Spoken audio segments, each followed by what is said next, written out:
So yun, magandang araw sa inyo, mga kapatid sa pag-ibon. And welcome back sa ating YouTube channel. So ngayon is pag-uusapan natin yung mga vitamins o vitamins na gamit ko. So kita-kita na lang tayo. So intro muna.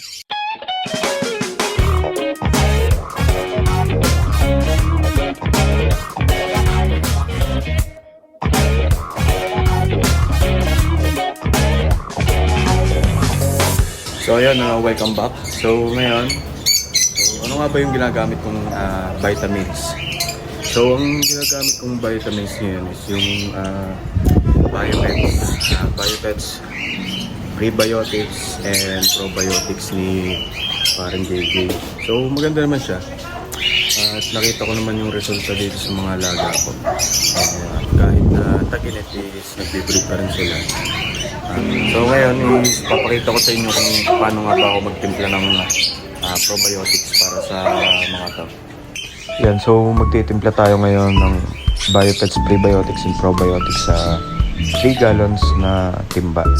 Yan, so kalubin muna natin bago tayo magtimpla syempre. So takal ko dito is 5 to 6 na takal lang ng taklog. Hindi siya masyadong matabang, hindi rin naman masyadong ganun katapang. Sakto lang.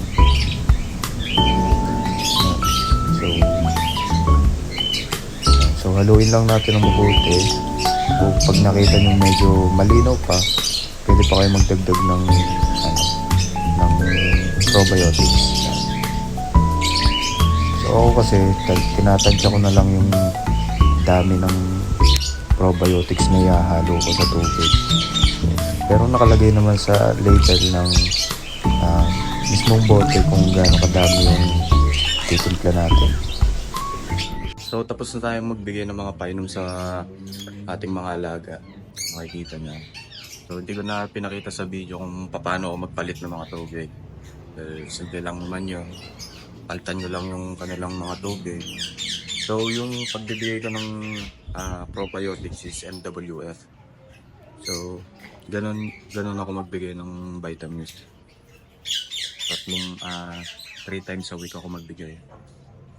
So sa mga gusto kumuha ng Biopets, probiotics, prebiotics and probiotics is mag-chat lang kayo sa aming Facebook page para sa mga malapit lang dito sa Batangas. At sa mga malalayo naman is contact nyo si parang JJ.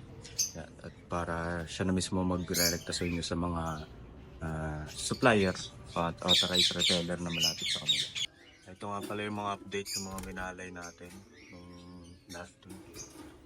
Malalakas sila ito.